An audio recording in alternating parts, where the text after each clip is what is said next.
ਅਸੀਂ ਅਮਰ ਜੀ ਬੇਸਿਕਲੀ ਰਾਜਸਥਾਨ ਜੈਪੁਰ ਤੋਂ ਹੈਗੇ।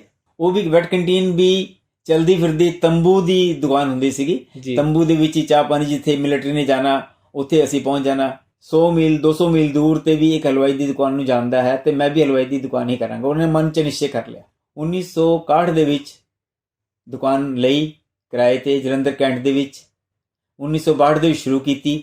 ਲੋਕਾਂ ਨੇ ਕਿਹਾ ਕਿ ਆਪ ਸ਼ਹਿਰ ਮੇਂ ਵੀ ਖੋਲੋ, ਕਿਉਂਕਿ ਸਾਨੂੰ ਕੈਂਟ ਆਉਣਾ ਬੜਾ ਦੂਰ ਲੱਗਦਾ ਹੈਗਾ। ਤੁਸੀਂ ਛੋਟੀ ਜੀ 10 ਬਾਏ 10 ਦੀ ਦੁਕਾਨ ਤੋਂ ਲਵਲੀ ਸਵੀਟ ਸਟਾਰਟ ਕੀਤੀ। ਅੱਜ Lovely sweets, Lovely bakers, Lovely autos ਔਰ LPG ਲਵਲੀ ਪ੍ਰੋਫੈਸ਼ਨਲ ਯੂਨੀਵਰਸਿਟੀ, ਮਤਲਬ ਲਵਲੀ ਅੱਜ ਦੀ ਡੇਟ ਦੇ ਵਿੱਚ ਹੋਈ ਪਈ ਹੈ। ਤੁਹਾਨੂੰ ਮਤਲਬ ਲੋਕ ਪੰਜਾਬ ਦੇ ਅੰਬਾਨੀ ਵੀ ਕਹਿ ਦਿੰਦੇ ਨੇ। ਲਵਲੀ ਸਵੀਟ ਸਾਡੀ 85 ਦੇ ਵਿੱਚ ਪੂਰੀ ਤਰ੍ਹਾਂ ਸ਼ੁਰੂ ਹੋ ਗਈ ਸੀ ਜੀ। ਉਸ ਤੋਂ ਬਾਅਦ 91 ਦੇ ਵਿੱਚ 1991 ਦੇ ਵਿੱਚ ਸਾਡੀ ਲਵਲੀ ਆਟੋਜ਼, ਜਿਹੜੀ ਕਿ ਬਜਾਜ ਸਕੂਟਰਸ ਦੇ ਨਾਲ ਸ਼ੁਰੂ ਹੋਈ। ਵੈਸੇ ਤਾਂ ਤੁਸੀਂ ਕੋਈ ਵੀ ਜਦੋਂ ਕੰਮ ਸ਼ੁਰੂ ਕਰਦੇ ਹੋ ਬੁਲੰਦੀਆਂ ਤੱਕ ਜਾਂਦਾ ਹੀ ਜਾਂਦਾ ਹੈਗਾ। ਜੀ ਹਾਂ। ਪਰ ਜਦੋਂ ਤੁਸੀਂ ਐਜੂਕੇਸ਼ਨ ਦੇ ਵਿੱਚ ਆਏ ਸੀ, ਸੋਚਿਆ ਸੀ ਕਿ ਇਹ ਲਵਲੀ ਯੂਨੀਵਰਸਿਟੀ ਦਾ ਰੂਪ ਲਏਗੀ? ਆਪਣੇ ਆਪ ਨੂੰ ਤੇ ਇੱਕ ਧੂਲ ਦਾ ਕਣ ਮੰਨ ਕੇ ਚੱਲੀਏ ਤੇ ਆਪਣੀ ਮਿਹਨਤ ਹਰ ਪਾਸੇ ਕਰੀਏ ਤੇ ਇਹ ਕੋਈ ਵੀ ਬਣ ਸਕਦਾ। ਮੰਨ ਲਓ ਜੋ ਬੱਚਾ ਇੱਥੇ ਪੜ੍ਹ ਗਿਆ ਸਾਡੇ ਕੋਲ, ਉਹਨੂੰ ਯੂਨੀਵਰਸਿਟੀ ਦੇ ਵਿੱਚ ਹੀ, ਐਜੂਕੇਸ਼ਨ ਅਦਾਰੇ ਦੇ ਵਿੱਚ ਹੀ ਅਸੀਂ ਸੈਟਲ ਹੋਣ ਦਾ ਬੜਾ ਮੌਕਾ ਦਿੰਦੇ ਹਾਂ।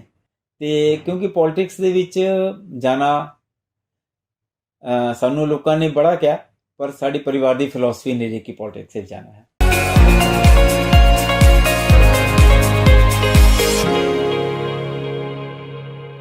ਵੈਲਕਮ ਨਿਊਜ਼ 24 ਦੇਖ ਰਹੇ ਦਰਸ਼ਕਾਂ ਦਾ ਬਹੁਤ-ਬਹੁਤ ਸਵਾਗਤ ਹੈ। ਸਾਡੇ ਦੇਸ਼ ਵਿੱਚ ਬਹੁਤ ਹੀ ਵਪਾਰੀ ਹਨ, ਇੰਡਸਟਰੀਲਿਸਟ ਹਨ, ਜਿਨ੍ਹਾਂ ਨੇ ਦੇਸ਼ਾਂ ਤੇ ਵਿਦੇਸ਼ਾਂ ਦੇ ਵਿੱਚ ਆਪਣਾ ਨਾਮ ਕਮਾਇਆ ਔਰ ਭਾਰਤ ਦਾ ਨਾਮ ਵੀ ਚਮਕਾਇਆ ਹੈ।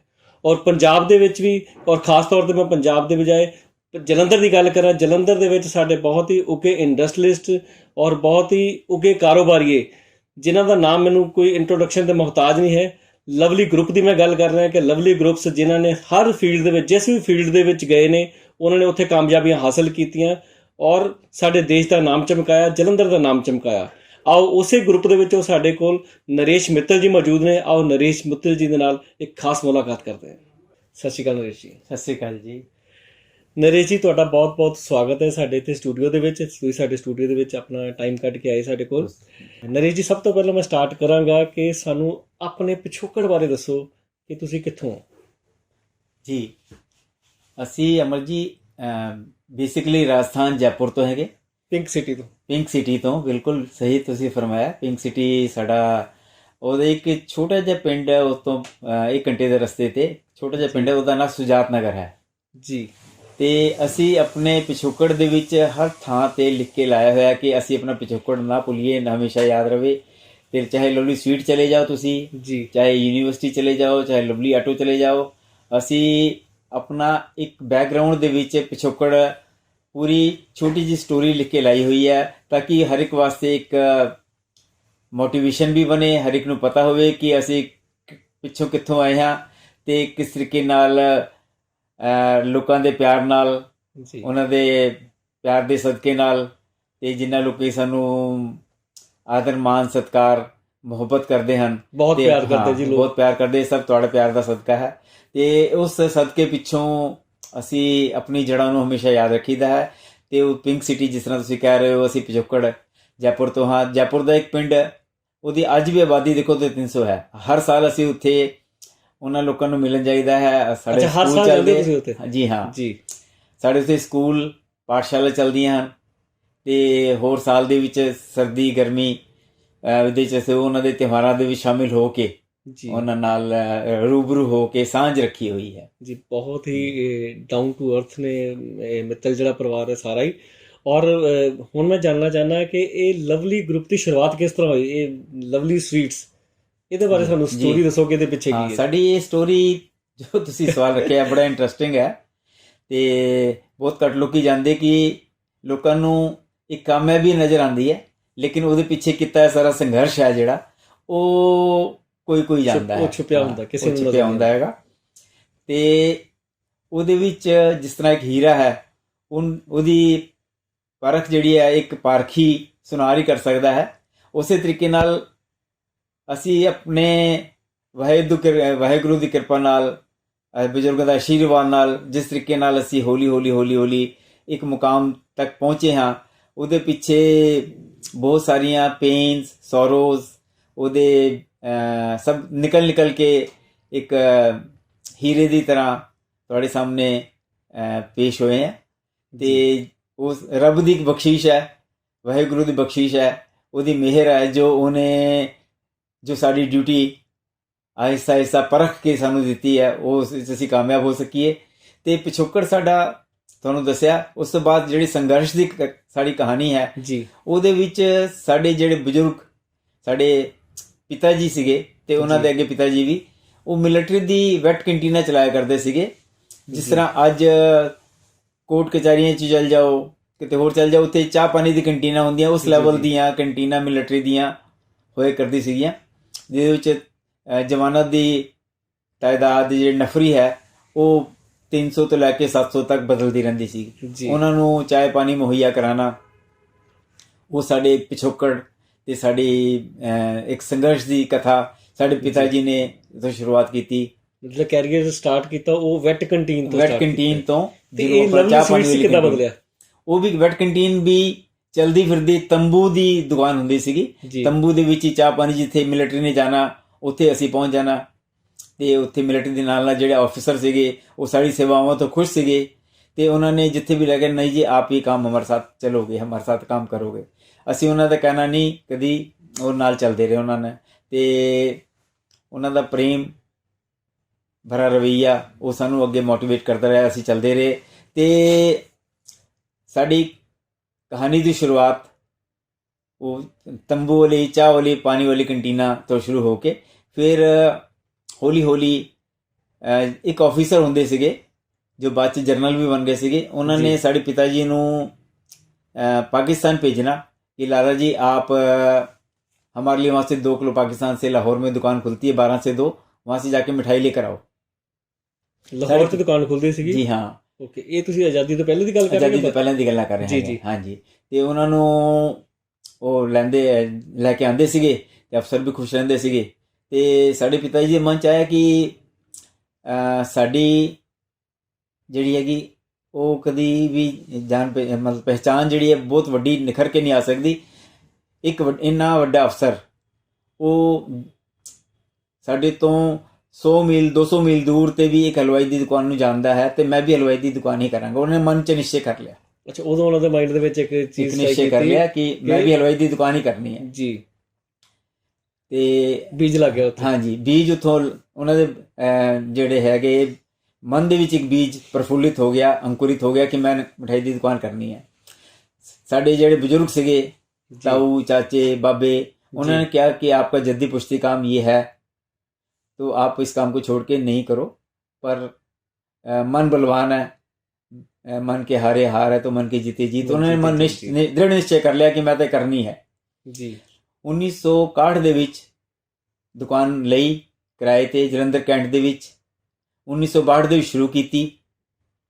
ਤੇ ਉਹਦੇ ਵਿੱਚ ਅਸੀਂ ਮੋਤੀਚੂਰ ਦੇ ਲੱਡੂ ਤੇ ਕੁਝ ਸਮੋਸਾ, ਗੁਲਾਬ ਜਾਮੁਨ ਆਈਟਮਾਂ ਹੌਲੀ ਹੌਲੀ ਐਡ ਆਨ ਕਰਕੇ 1980 ਤੱਕ ਤਕਰੀਬਨ ਸਾਡੇ ਕੋਲ 30-40 ਆਈਟਮਾਂ ਹੋ ਗਈਆਂ ਸੀਗੀਆਂ। ਮੇਨ ਉਹਦੇ ਵਿੱਚ ਮੋਤੀਚੂਰ ਦੇ ਬੂੰਦੀ ਵਾਲੇ ਲੱਡੂ, ਤੇ ਬੂੰਦੀ ਦੇ ਲੱਡੂ ਉਸ ਵੇਲੇ ਆਰਿਆ ਸਵੀਟ ਜਲੰਧਰ ਹੀ ਬਣਾਉਂਦਾ ਸੀਗਾ। ਤੇ ਉਹ ਵੀ ਉਸ ਤੋਂ ਬਾਅਦ ਫਿਰ ਅਸੀਂ ਵੀ ਸ਼ੁਰੂਆਤ ਕੀਤੀ। ਅਸੀਂ ਰੇਟ ਘੱਟ ਰੱਖੇ। ਉਹ ਸਾਡੀ ਅੱਜ ਤੱਕ ਪਾਲਿਸੀ ਹੈ ਕਿ ਰੇਟ ਘੱਟ ਰੱਖੋ, ਲੋਕਾਂ ਤੱਕ ਜ਼ਿਆਦਾ ਦਾਇਰਾ ਬਣਾਓ। ਜੋ ਮੈਨੇਜਮੈਂਟ ਗੁਰੂ ਸੀਕੇ ਪ੍ਰਹਲਾਦ ਹੈਗੇ, ਜੋ ਅਮਰੀਕਾ ਦੇ ਵਿੱਚ ਬਿਜ਼ਨਸ ਮੈਨੇਜਮੈਂਟ ਗੁਰੂ ਰਹੇ ਹੈ ਜੀ, ਉਹਨਾਂ ਨੇ ਬਾਟਮ ਆਫ ਦਾ ਪਿਰਾਮਿਡ ਦਾ ਇੱਕ ਫਾਰਮੂਲਾ ਹੈ ਕਿ ਬੇਸ ਲਾਈਨ ਜਿਹੜੀ ਹੈਗੀ ਉਹ ਤੇ ਉਹਦੇ ਉੱਪਰ ਕਸਟਮਰ ਬੜਾ ਹੈ। ਜਿਸ ਤਰ੍ਹਾਂ ਤਿਕੋਣ ਜਿਸ ਤਰ੍ਹਾਂ ਜਾਂਦਾ ਜਾਏਗਾ ਉਹਦੇ ਉੱਪਰ ਕਸਟਮਰ ਘਟਦਾ ਜਾਏਗਾ। ਉਹਤੇ ਟਾਟਾ, ਬਿਰਲਾ, ਅੰਬਾਨੀ ਰਹਿ ਜਾਣਗੇ। ਤੇ ਤੁਸੀਂ ਬੇਸ ਲਾਈਨ ਆਪਣੀ ਵੱਡੀ ਮਜ਼ਬੂਤ ਕਰੋ। ਤੇ ਬੇਸ ਲਾਈਨ ਨੂੰ ਮਜ਼ਬੂਤ ਕੀਤਾ। ਉੱਥੇ ਕਸਟਮਰ, ਮੀਡੀਅਮ ਕਸਟਮਰ ਬਹੁਤ ਹੈ, ਉਹਨੂੰ ਅਸੀਂ ਅੱਗੇ ਚੱਲਦੇ ਰਹੇ ਤੇ ਉਹ ਰੇਟ ਵੀ ਘੱਟ ਰੱਖਿਆ ਤੇ ਅੱਗੇ ਐਡ ਆਨ ਕਰਦੇ ਰਹੇ ਕੁਆਲਿਟੀ। ਤੇ ਲੋਕਾਂ ਦਾ ਪਿਆਰ ਮਿਲਿਆ, ਲੋਕਾਂ ਦਾ ਹੁੰਗਾਰਾ ਮਿਲਿਆ। ਅਸੀਂ ਵੀ ਆਪਣਾ ਜੋਰ ਲਗਾ ਕੇ ਕਰਦੇ ਰਹੇ। ਫਿਰ ਅਸੀਂ ਵੱਡੇ ਹੋ ਗਏ। ਰਮੇਸ਼ ਭਾਈ ਸਾਹਿਬ ਸਾਡੇ, ਅਸ਼ੋਕ ਮੇਰੇ ਛੋਟੇ ਵੀਰ, ਉਹ ਸਭ ਮਿਲ ਜੁਲ ਕੇ ਉਸ ਕੰਮ ਨੂੰ ਮਿਹਨਤ ਕਰਕੇ ਪੂਰੇ ਸ਼ਹਿਰ ਨੂੰ ਇੱਕ ਤਰੀਕੇ ਨਾਲ ਸਾਡੇ ਕੋਲ ਆਉਣਾ ਸ਼ੁਰੂ ਹੋ ਗਿਆ। ਤੇ ਉਹ ਸਾਡੇ ਕਾਮਯਾਬੀ ਦੀ ਉਹ ਬੁਲੰਦੀ ਦੀ, ਉਹ ਪ੍ਰਮਾਤਮਾ ਦੀ ਮਿਹਰ ਹੋਣ ਦੀ, ਲੋਕਾਂ ਦੇ ਪ੍ਰੇਮ ਪਿਆਰ ਦੀ, ਉਹ ਫਿਰ ਐਸਾ ਬੀਜ ਬਣ ਗਿਆ ਕਿਉਂਕਿ ਉਹ ਫਲ ਦੇਣ ਵਾਲਾ ਬ੍ਰਿਕਸ਼ ਵੀ ਬਣ ਗਿਆ। 1962 ਦੇ ਵਿੱਚ ਤੁਸੀਂ ਕੰਟੋਨਮੈਂਟ ਦੇ ਵਿੱਚ ਆਪਣੀ ਦੁਕਾਨ ਖੋਲੀ। ਜੀ ਹਾਂ। ਤੇ ਸ਼ਹਿਰ ਦੇ ਵਿੱਚ ਫਿਰ ਤੁਹਾਡਾ ਕਦੋਂ ਆਉਣਾ ਹੈ? ਸ਼ਹਿਰ ਦੇ ਵਿੱਚ ਕਦੋਂ ਖੋਲੀ ਤੁਸੀਂ ਦੁਕਾਨ? ਸ਼ਹਿਰ ਦੇ ਵਿੱਚ ਲੋਕਾਂ ਦੇ ਪਿਆਰ ਨੂੰ ਦੇਖਦੇ ਹੋਏ ਲੋਕਾਂ ਨੇ ਕਿਹਾ ਕਿ ਆਪ ਸ਼ਹਿਰ ਮੇਂ ਵੀ ਖੋਲੋ, ਕਿਉਂਕਿ ਸਾਨੂੰ ਕੈਂਟ ਆਉਣਾ ਬੜਾ ਦੂਰ ਲੱਗਦਾ ਹੈਗਾ। ਜੀ। ਤੇ ਉਹਨਾਂ ਦੇ ਕਿਉਂਕਿ ਫੈਮਿਲੀ ਵੀ ਗਰੋ ਕਰ ਰਹੀ ਸੀਗੀ, ਵੱਡੀ ਹੋ ਗਈ ਸੀਗੇ, ਅਸੀਂ ਵੱਡੇ ਹੋ ਚੁੱਕੇ ਸੀਗੇ। ਤੇ ਰਮੇਸ਼ ਜੀ ਸਾਡੇ ਵੱਡੇ ਵੀਰ, ਅਸ਼ੋਕ ਜੀ ਛੋਟੇ ਵੀਰ, ਉਹਨਾਂ ਨੇ ਲੋਕਾਂ ਦੀ ਨਬਜ਼ ਨੂੰ ਸਮਝਿਆ ਤੇ ਅਸੀਂ ਸ਼ਹਿਰ ਦੇ ਵਿੱਚ ਐਂਟਰੀ ਲਈ। ਪਹਿਲਾਂ ਅਸੀਂ ਸ਼ਹਿਰ ਦੇ ਅੰਦਰੂਨੀ ਇਲਾਕੇ 'ਚ ਜਗ੍ਹਾ ਲਈ ਸੀ, ਐਡਵਾਂਸ ਵੀ ਦਿੱਤਾ ਸੀਗਾ। ਫਿਰ ਰਮੇਸ਼ ਜੀ ਦੇ ਮਨ ਵਿੱਚ ਆਇਆ ਨਹੀਂ, ਬਾਹਰਲੇ ਇਲਾਕੇ 'ਚ ਹੋਣੀ ਚਾਹੀਦੀ ਦੁਕਾਨ, ਕਿਉਂਕਿ ਇੱਥੇ ਮਾਹੌਲ ਕਰਫਿਊ ਲੱਗਦੇ ਹੋਰ ਲੱਗਦੇ ਹੈ ਤੇ ਮੁਸ਼ਕਿਲ ਆਏਗੀ, ਦੁਕਾਨ ਬੰਦ ਕਰਨੀ ਪਏਗੀ ਵਿਚਕਾਰ। ਤੇ ਉਹਨਾਂ ਨੇ ਸੋਚਿਆ ਕਿ ਅਸੀਂ ਨਕੋਦਰ ਰੋਡ ਤੇ ਕੰਮ ਕਰੀਏ। ਦੂਰ ਦ੍ਰਿਸ਼ਟੀ ਰੱਖੀ ਤੇ ਉਹਨਾਂ ਨੇ ਨਕੋਦਰ ਰੋਡ ਤੇ ਦੁਕਾਨ ਫਾਈਨਲੀ ਖਰੀਦ ਲਈ। ਇਹ ਕਿਹੜੇ ਸੰਨ 'ਚ ਖਰੀਦੀ? ਇਹ ਸਨ 80 ਦੇ ਵਿੱਚ ਖਰੀਦ ਲਈ ਸੀਗੀ। 83 ਤੱਕ ਅਸੀਂ ਤਿਆਰ ਕਰਕੇ ਕੰਮ ਸ਼ੁਰੂ, 85 ਚ ਕੰਮ ਸ਼ੁਰੂ ਕਰਤਾ ਸੀਗਾ। ਰਾਈਟ।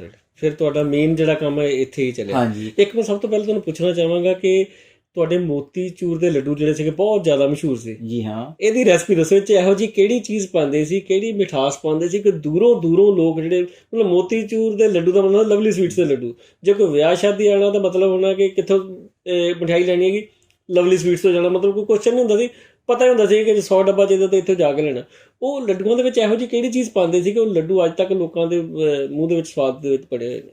ਮੇਨ ਗੱਲ ਤੇ ਇਹਦੇ ਵਿੱਚ ਲੱਡੂ ਦਾ ਜਿਹੜਾ ਇੱਕ ਕਾਰੀਗਰ ਸਾਡੇ ਆਗਰਾ ਦੇ ਸੀਗੇ। ਆਗਰਾ ਜਿਹੜਾ ਹੈਗਾ ਇੱਕ ਯੂਪੀ ਦੇ ਅੱਛੇ ਸ਼ਹਿਰਾਂ ਵਿੱਚੋਂ, ਜਿੱਥੇ ਕਿ ਚਾਟ, ਪਕੌੜੀ, ਲੱਡੂ, ਇਹ ਘਿਓ ਦੀ ਮਿਠਾਈਆਂ ਜਿਹੜੀਆਂ ਹੈਗੀਆਂ ਉਹ ਆਗਰਾ ਦੇ ਵਿੱਚ ਹੀ ਉਸ ਵੇਲੇ ਮਿਲਦੀਆਂ ਸੀਗੀਆਂ। ਤੇ ਉੱਥੋਂ ਅੱਛੇ ਕਾਰੀਗਰ ਲੈ ਕੇ ਆਏ। ਮਾਈਂਡ ਸੀਗਾ ਕਿ ਆਰਿਆ ਸਵੀਟਸ ਜਿਸ ਤਰ੍ਹਾਂ ਫੇਮਸ ਸੀਗਾ, ਅਸੀਂ ਵੀ ਉਸ ਤਰੀਕੇ ਨਾਲ ਕੁਝ ਨਾ ਬਣਾ ਸਕੀਏ। ਤੇ ਪਰ ਸਾਡੇ ਰੇਟ ਜਿਹੜੇ ਹੈਗੇ ਉਹਨਾਂ ਦਾ ਫਰਕ ਕਾਫੀ ਸੀਗਾ, ਉਹਦੇ ਕਰਕੇ ਲੋਕਾਂ ਦਾ ਪਿਆਰ ਵੀ ਮਿਲਿਆ ਤੇ ਪੈਕਿੰਗ ਵੀ ਅੱਛੀ ਸੀਗੀ ਤੇ ਕੁਆਲਿਟੀ ਵੀ ਅੱਛੀ ਸੀਗੀ। ਤੇ ਸਾਡੀ ਇਹ ਸੋਚ ਸੀਗੀ ਕਿ ਉਹ ਇੱਕ ਤਰ੍ਹਾਂ ਦਾ ਬਣਾ ਰਿਹਾ ਹੈਗਾ ਤੇ ਪਰ ਅਸੀਂ ਉਹਦੇ ਵਿੱਚ 4-5 ਤਰ੍ਹਾਂ ਦੇ ਬਣਾ ਸਕੀਏ। ਲੇਕਿਨ ਉਸ ਵੇਲੇ ਵੀ ਸਾਡੇ ਕੋਲ ਬਰੀਕ ਬੂੰਦੀ ਵਾਲੇ ਲੱਡੂ, ਮੋਟੀ ਬੂੰਦੀ ਵਾਲੇ ਲੱਡੂ, ਫਿਰ ਦੇਸੀ ਘਿਓ ਦੇ ਲੱਡੂ ਤੇ ਰਬੜੀ ਵਾਲੇ ਲੱਡੂ, ਮਤਲਬ ਉਹਦੇ ਵਿੱਚ ਲੱਡੂ ਦਾ ਦਾਣਾ ਜਿਹੜਾ ਹੈਗਾ ਉਹ ਪਾਣੀ ਦੇ ਵਿੱਚ ਨਾ ਝਾੜ ਕਰਕੇ ਉਹ ਦੁੱਧ ਦੇ ਵਿੱਚ ਝਾੜਦੇ ਸੀਗੇ, ਉਹਦੇ ਨਾਲ ਰੰਗ ਉਹਦਾ ਬਰਾਊਨ ਆਉਂਦੇ ਸੀ। ਉਹ ਲੱਡੂ ਦਾ ਟੇਸਟ ਹੀ ਵੱਖਰਾ ਹੈਗਾ। ਜੀ। ਤੇ ਉਹ ਵਿਕਦੇ ਹੈਗੇ ਔਰ ਅੱਛੇ ਟੇਸਟ ਨਾਲ ਹੈਗਾ ਤੇ ਉਹਦਾ ਮਜ਼ਾ ਹੀ ਖਾਣ ਦਾ ਅਲੱਗ ਹੈਗਾ। ਤੇ ਲੱਡੂ ਦੀ ਵੈਰਾਈਟੀ ਜਿਹੜੀ ਹੈਗੀ ਉਹ ਸਾਨੂੰ ਲੋਕਾਂ ਨੇ ਪ੍ਰੇਮ ਪਿਆਰ ਦਿੱਤਾ, ਇਸ ਕਰਕੇ ਅਸੀਂ ਹੋਰ ਤਰ੍ਹਾਂ ਦੇ ਲੱਡੂ ਤੇ ਸਾਰੇ ਹੀ ਵਿਕਦੇ ਹੈਗੇ। ਜੀ। ਜਿਸ ਤਰ੍ਹਾਂ ਤੁਹਾਡੇ ਚਲੋ ਪਰਿਵਾਰ ਦੇ ਵਿੱਚ ਵੀ ਵਿਚਰਦੇ ਰਹਿੰਦੇ ਹੈਗੇ। ਜੀ ਹਾਂ। ਤੁਹਾਡਾ ਸਾਰਿਆਂ ਦਾ ਜਿਹੜਾ ਸੁਭਾਅ ਹੈਗਾ ਬਹੁਤ ਹੀ ਮਤਲਬ ਮਿਲਣਸਾਰ ਹੈ, ਮਤਲਬ ਸਾਰੇ ਪਿਆਰ ਦੇ ਨਾਲ ਆਪਾਂ ਗੱਲਬਾਤ ਕਰਦੇ ਹੈਗੇ। ਰਮੇਸ਼ ਜੀ ਦੀ ਗੱਲ ਕਰ ਲਈਏ, ਤੁਹਾਡੀ ਗੱਲ ਕਰ ਲਈਏ, ਅਸ਼ੋਕ ਜੀ ਦੀ ਗੱਲ ਕਰ ਲਈਏ, ਮੈਨੂੰ ਸਾਰੇ ਆਪਣੇ ਪਰਿਵਾਰ ਦੇ ਮੈਂਬਰਾਂ ਬਾਰੇ ਸਾਡੇ ਦਰਸ਼ਕਾਂ ਨੂੰ ਜ਼ਰੂਰ ਦੱਸੋ ਕਿ ਕੌਣ ਹੈ ਤੇ ਕਿੱਥੇ ਹੈ। ਜੀ ਹਾਂ।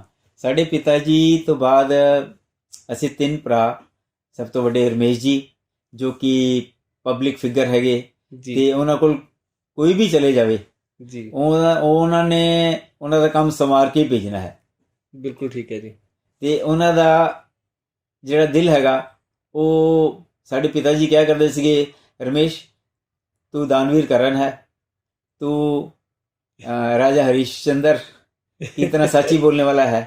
बिल्कुल ठीक जी। ਤੇ ਉਹ ਉਹਨਾਂ ਦੇ ਜਿਹੜਾ ਹੁੰਦਾ ਨਾ ਰੱਬ ਦੀ ਕਿਰਪਾ, ਵਾਹਿਗੁਰੂ ਨੇ ਮਿਹਰ ਕੀਤੀ ਹੋਈ ਹੈ ਕਿ ਉਹਨਾਂ ਦਾ DNA ਹੀ ਐਸਾ ਬਣ ਗਿਆ ਕਿ ਉਹਨਾਂ ਨੇ ਹਰ ਇੱਕ ਨੂੰ ਖੁਸ਼ ਕਰਕੇ ਭੇਜਣਾ ਜੀ। ਤੇ ਇਹ ਰਮੇਸ਼ ਜੀ ਦੀ ਪਰਸਨੈਲਿਟੀ ਹੈਗੀ ਜੀ। ਵਿਚਕਾਰ ਮੈਂ ਹੈਗਾ, ਮੈਂ ਨਿਊਟਰਲ ਰਹਿਣ ਵਾਲਾ ਹੈਗਾ। ਤੁਹਾਡਾ ਤਾਂ ਸਾਰਿਆਂ ਨੂੰ ਪਤਾ ਹੈਗਾ, ਮੈਂ ਨਿਊਟਰਲ ਰਹਿਣ ਵਾਲਾ ਹੈਗਾ। ਇਹਨਾਂ ਨੇ ਆਪਣੇ ਬਾਰੇ ਦੱਸਣ ਨਹੀਂ, ਇਹਨਾਂ ਬਾਰੇ ਮੈਂ ਦੱਸ ਦੇਣਾ ਹੈਗਾ। ਇਹ ਵੀ ਬਹੁਤ ਦਇਆਵਾਨ ਔਰ ਹਰ ਇੱਕ ਨੂੰ ਹੱਸ ਕੇ ਬੁਲਾਉਣ ਵਾਲੇ। ਕੋਈ ਵੀ ਆ ਜਾਵੇ ਇਹਨਾਂ ਕੋਲ ਨਾਰਾਜ਼ ਕੋਈ ਨਹੀਂ ਜਾ ਸਕਦਾ ਹੈਗਾ। ਇਹ ਸਭ ਵਾਹਿਗੁਰੂ ਦੀ ਕਿਰਪਾ ਹੁੰਦੀ ਹੈ। ਬੰਦੇ ਦੇ ਆਪਣੇ ਬਸ ਕੁਛ ਨਹੀਂ ਹੁੰਦਾ। ਉਹ ਇੱਕ ਕਹਾਵਤ ਹੈਗੀ ਨਾ, ਪਰਸਾ ਪਰਸੂ ਪਰਸਰਾਮ ਜੀ, ਉਹੀ ਬੰਦਾ ਪਰਸਾ ਉਹਨੂੰ ਬੁਲਾਉਂਦੇ ਸੀਗੇ। ਹਾਂ, ਥੋੜਾ ਲੋਕਾਂ ਨਾਲ ਮਸ਼ਹੂਰ ਹੋਇਆ, ਰਾਬਤਾ ਠੀਕ ਹੋਇਆ, ਮੇਲ ਮਿਲਾਪ ਠੀਕ ਰਿਹਾ ਤੇ ਪਰਸਰਾਮ ਬਣ ਗਿਆ। ਤੇ ਉਹੀ ਪਰਸਾ ਪਰਸੂ ਪਰਸਰਾਮ। ਬਿਲਕੁਲ ਤੁਹਾਡੀ ਗੱਲ ਠੀਕ। ਤੇ ਮੇਰੇ ਛੋਟੇ ਭਰਾ ਜਿਹੜੇ ਅਸ਼ੋਕ ਜੀ, ਜੀ ਉਹ ਵੀ ਬੜੇ ਹੀ ਦੂਰਦ੍ਰਿਸ਼ਟੀ ਸੀਗੇ ਤੇ ਉਹਨਾਂ ਨੇ ਵੀ ਬੜੀ ਮਿਹਨਤ ਕਰਕੇ ਪਰਿਵਾਰ ਨੂੰ, ਉਹਨਾਂ ਨੇ ਆਪਣੀ ਜਿੱਦ ਨਾਲ ਪੜ੍ਹਿਆ, LLB ਕੀਤੀ ਤੇ ਅੱਗੇ ਅੱਛਾ ਉਹ ਐਡਵੋਕੇਟ ਨੇ। ਐਡਵੋਕੇਟ ਨਹੀਂ ਕੀਤੀ ਉਹਨਾਂ ਨੇ, ਲੇਕਿਨ ਦਿਮਾਗ ਐਡਵੋਕੇਟ ਵਾਲਾ ਰੱਖਦੇ ਹੋਏ ਬਾਰੀਕੀਆਂ ਸਾਰੀ ਸਮਝ ਕੇ ਉਹਨੂੰ ਜੋ ਬਿਜ਼ਨਸ ਦੇ ਵਿੱਚ ਉਤਾਰ ਚੜਾਉਂਦੇ ਸਾਰਾ ਉਹਨਾਂ ਦੀ ਸਮਝ ਨਾਲ। ਉਹ ਘਰ ਦੇ ਐਡਵੋਕੇਟ ਹੋ ਨੇ। ਹਾਂਜੀ, ਰਮੇਸ਼ ਜੀ ਦੀ ਸਮਝ ਤੇ ਅਸ਼ੋਕ ਜੀ ਦੀ ਸਮਝ, ਇਹਨੇ ਸਾਡੇ ਪਰਿਵਾਰ ਦੇ ਨੂੰ ਚਾਰ ਚਾਂਦ ਲਾਤੇ ਤੇ ਚਾਰ ਚਾਂਦ ਲੱਗਣ ਨਾਲ ਸਭ ਤੁਹਾਡੇ ਸਾਹਮਣੇ ਆ। ਇਹ ਵਾਹਿਗੁਰੂ ਦੀ ਮਿਹਰ ਰਹੀ ਹੈ ਕਿ ਉਹਨੇ ਸਾਨੂੰ ਸਤਬੁੱਧੀ ਦਿੱਤੀ ਹੈ ਤੇ ਸਤਬੁੱਧੀ ਕਰਕੇ ਅਸੀਂ ਬਸ ਠੀਕ ਠਾਕ ਚੱਲ ਰਹੇ ਹਾਂ ਜੀ। ਬਾਕੀ ਦੇ ਮੈਂਬਰ ਦਾ ਵੀ ਸਾਨੂੰ ਦੱਸੋ। ਹਾਂ, ਬਾਕੀ ਸਾਰਿਆਂ ਦੇ ਰਮੇਸ਼ ਜੀ ਦੇ ਦੋ ਬੇਟੇ ਹਨ। ਉਹ ਇੱਕ ਲਵਲੀ ਆਟੋਸ ਦੇਖਦਾ ਹੈ, ਉਹ ਬੜੇ ਠੰਡੇ ਸੁਭਾਅ ਦੇ ਦੂਰਦਰਸ਼ੀ ਹਨ ਤੇ ਤੁਸੀਂ ਮਿਲੇ ਹੀ ਹੋਵੋਗੇ ਤੇ ਕੰਮ ਦੇ ਵਿੱਚ ਵੀ ਬੜੇ ਅੱਗੇ ਹੋ ਕੇ ਖੁਦ ਕੰਮ ਕਰਦੇ, ਜਿਸ ਤਰ੍ਹਾਂ ਰਮੇਸ਼ ਜੀ ਦੀ ਪਰਛਾਈ ਦੀ ਤਰ੍ਹਾਂ ਉਹ ਜੋ ਗੁਣ ਉਹਨਾਂ ਦੇ ਵਿੱਚ ਹੈਗੇ ਉਹੀ ਗੁਣ ਉਹਦੇ ਵਿੱਚ ਵੀ ਹੈਗੇ, ਅਮਿਤ ਮਿੱਤਲ ਵਿੱਚ ਵੀ ਹੈਗੇ। ਛੋਟਾ ਬੇਟਾ ਰਮੇਸ਼ ਜੀ ਦਾ ਉਹ ਅਮਨ ਮਿੱਤਲ ਹੈ, ਉਹ ਅਸ਼ੋਕ ਮਿੱਤਲ ਦੇ ਨਾਲ ਜੋ ਕਿ ਯੂਨੀਵਰਸਿਟੀ ਦੇ ਚਾਂਸਲਰ ਆ, ਉਹ ਨਾਲ ਕੰਧਾ ਮਿਲਾ ਕੇ ਕੰਮ ਕਰ ਰਿਹਾ ਹੈ ਤੇ ਜਿਸ ਤਰ੍ਹਾਂ ਅਸ਼ੋਕ ਜੀ ਜਿਸ ਤਰ੍ਹਾਂ ਗਾਈਡ ਕਰਦੇ ਹਨ ਉਸ ਤਰੀਕੇ ਨਾਲ ਉਹ ਅੱਗੇ ਚੱਲਦਾ ਰਹਿੰਦਾ ਹੈ। ਉਹਨਾਂ ਦੇ ਮਾਰਗਦਰਸ਼ਨ, ਉਹਨਾਂ ਦੇ ਅਨੁਸਰਨ ਕਰਦਾ ਹੈ ਤੇ ਉਹਨੂੰ ਅੱਗੇ ਚੱਲਦਾ ਰਹਿੰਦਾ ਹੈ। ਮੇਰੇ ਦੋ ਬੇਟੇ ਹਨ, ਇੱਕ ਬੇਟਾ ਲਵਲੀ ਸਵੀਟ ਤੇ ਲਵਲੀ ਬੇਕ ਸਟੂਡੀਓ, ਜਿੱਥੇ ਸਾਡੇ ਬੇਕਰੀ ਦੀ ਫੁੱਲ ਰੇਂਜ ਬਣਦੀ ਹੈ ਤੇ ਉਹਨੇ ਵੀ ਪੜ੍ਹਾਈ ਕਰਕੇ ਤੇ ਇਸ ਕੰਮ ਨੂੰ ਚਾਰ ਚੰਨ ਲਾਏ ਆ ਤੇ ਰਿਟੇਲ ਵੀ ਕਰਦਾ ਹੈ, ਹੋਲਸੇਲ ਵੀ ਕਰਦਾ ਹੈ ਤੇ ਕਾਰਪੋਰੇਟਸ ਦੇ ਵਿੱਚ ਵੀ ਉਹਨੇ ਵੀ ਹੌਲੀ ਜਿਸ ਤਰੀਕੇ ਨਾਲ ਉਹ ਵਧ ਰਿਹਾ ਹੈ ਤੇ ਵਾਹਿਗੁਰੂ ਦੀ ਮਿਹਰ ਰਹੀ ਤੇ ਅੱਗੇ ਇੱਕ ਵਰਡ ਫਿਗਰ ਬਣ ਕੇ ਉਹ ਵੀ ਨਿਕਲੇਗਾ। ਇਹ ਹੈ। ਤੇ ਛੋਟਾ ਬੇਟਾ ਜਿਹੜਾ ਹੈ ਉਹ ਅਮਨ ਦੇ ਤਰੀਕੇ ਨਾਲ ਹੀ ਅਸ਼ੋਕ ਦੇ ਨਾਲ ਵੀ ਰਹਿੰਦਾ ਹੈ ਤੇ ਅਮਿਤ ਦੇ ਪਗਚਨਾਂ ਤੇ ਚੱਲਦੇ ਹੋਏ ਉਹੀ ਲਵਲੀ ਕਾਰਾਂ ਦਾ ਜਿਹੜੀ ਸਾਡੀ ਸੈਕੰਡ ਡੀਲਰਸ਼ਿਪ ਪਠਾਨਕੋਟ ਚੌਂਕ ਤੇ ਹੈ ਉੱਥੇ ਕੰਮ ਕਰਦਾ ਹੈ। ਤੇ ਅਸ਼ੋਕ ਜੀ ਦਾ ਇੱਕ ਬੇਟਾ ਹੈ, ਇੱਕ ਬੇਟੀ ਹੈ। ਉਹ ਵੀ ਸਭ ਵੱਡਿਆਂ ਨੂੰ ਮਾਨ ਸਨਮਾਨ ਦਿੰਦਾ ਹੈ ਤੇ ਬਹੁਤ ਹੀ ਅੱਛਾ ਬੱਚਾ ਹੈ।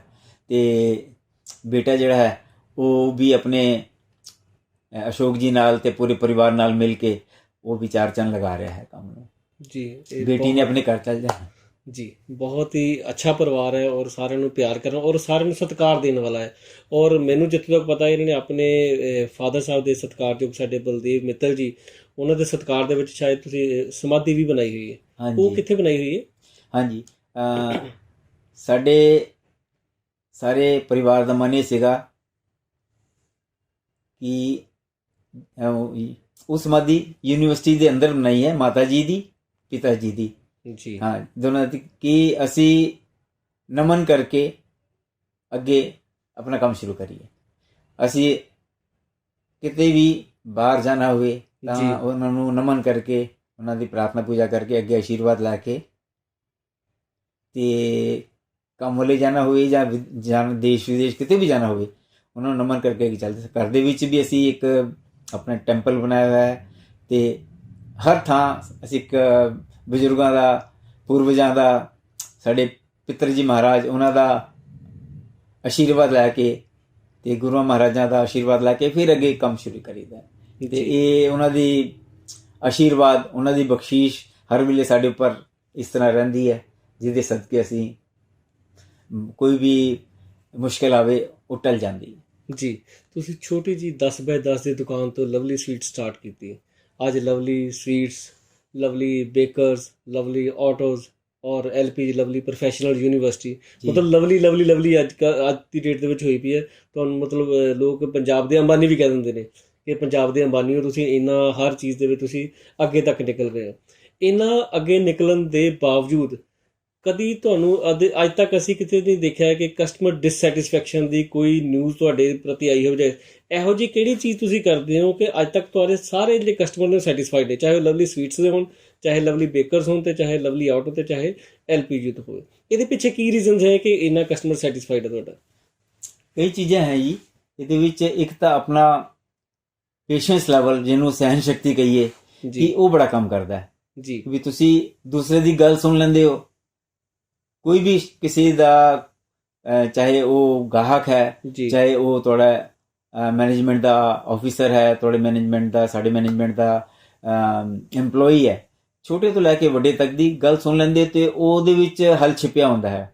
ਤੇ ਅਗਰ ਉਸ ਹੱਲ ਨੂੰ ਅਸੀਂ ਥੋੜ੍ਹਾ ਜਿਹਾ ਠੀਕ ਸੁਣ ਲਈਏ ਤੇ ਉਹਦਾ ਹੱਲ ਕੱਢ ਦਈਏ ਤੇ ਗੱਲ ਕੋਈ ਵੱਡੀ ਨਹੀਂ ਹੁੰਦੀ। ਗੱਲ ਨੂੰ ਵੱਡਾ ਨਾ ਕਰੀਏ, ਪੇਸ਼ੈਂਟਲੀ ਉਹਨੂੰ ਬੜੇ ਸਹਿਜ ਔਰ ਸਰਲ ਤਰੀਕੇ ਨਾਲ ਸੁਣ ਲਈਏ ਤੇ ਉਹਦਾ ਹੱਲ ਕੱਢ ਕੇ ਬੜੇ ਆਸਾਨ ਤਰੀਕੇ ਨਾਲ ਨਿਕਲ ਜਾਂਦਾ ਹੈ। ਕੋਈ ਈਗੋ ਨਾ ਬਣਾਈਏ।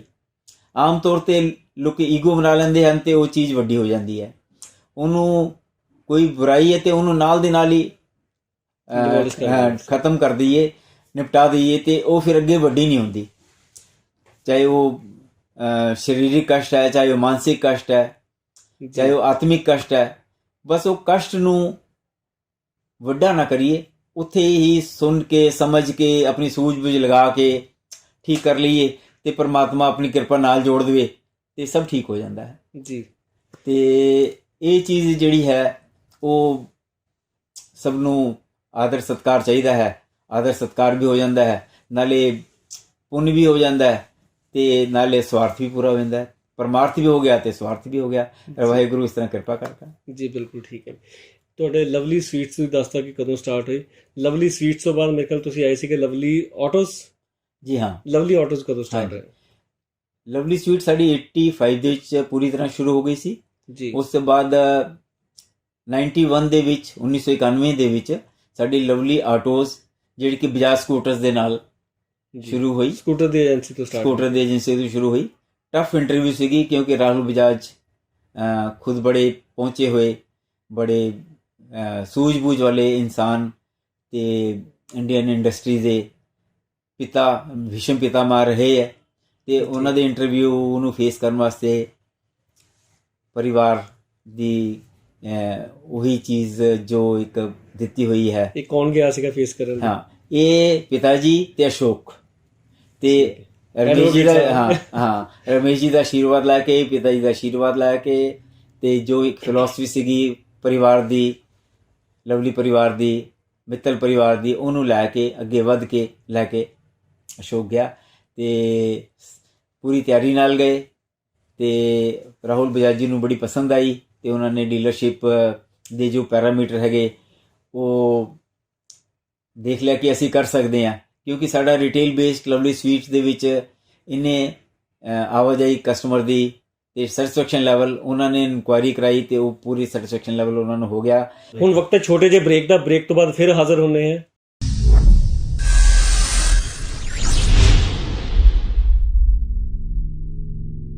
ਬ੍ਰੇਕ ਤੋਂ ਬਾਅਦ ਤੁਹਾਡਾ ਫਿਰ ਸਵਾਗਤ ਹੈ। ਆਓ ਆਪਣੀ ਗੱਲਬਾਤ ਜਾਰੀ ਕਰਦੇ ਹਾਂ। ਨਰੇਸ਼ ਜੀ, ਤੁਸੀਂ ਮੈਨੂੰ ਆਪਣੇ ਪਰਿਵਾਰ ਬਾਰੇ ਤਾਂ ਦੱਸਤਾ, ਆਪਣੇ ਦੋਸਤਾਂ ਬਾਰੇ ਵੀ ਕੁਝ ਦੱਸੋ ਸਰ। ਜੀ, ਸਾਡੇ ਦੋਸਤ ਬਚਪਨ ਤੋਂ ਲੈ ਕੇ ਤੇ ਹੁਣ ਤੱਕ ਜਿਹੜੇ ਹੈਗੇ ਉਹ ਹੈਗੇ ਉਸੇ ਤਰੀਕੇ ਨਾਲ ਪ੍ਰੇਮ ਪਿਆਰ, ਉਸੇ ਤਰੀਕੇ ਨਾਲ ਸੋਸ਼ਲ ਮੀਡੀਆ ਤੇ ਸਾਂਝ ਤੇ ਉਸੇ ਤਰੀਕੇ ਨਾਲ ਜਿਹੜੇ ਹੁੰਦੇ ਨੇ ਕਿ ਕੰਚਾ ਗੋਲੀ ਵਾਲੇ, ਚੱਡੀ ਵਾਲੇ, ਉਹ ਹਲੇ ਹੈ, ਉਹ ਸਾਰੇ ਮਿੱਤਰ ਸਾਰੇ ਹੈਗੇ ਸਭ ਪ੍ਰੇਮ ਨਾਲ ਸਾਨੂੰ।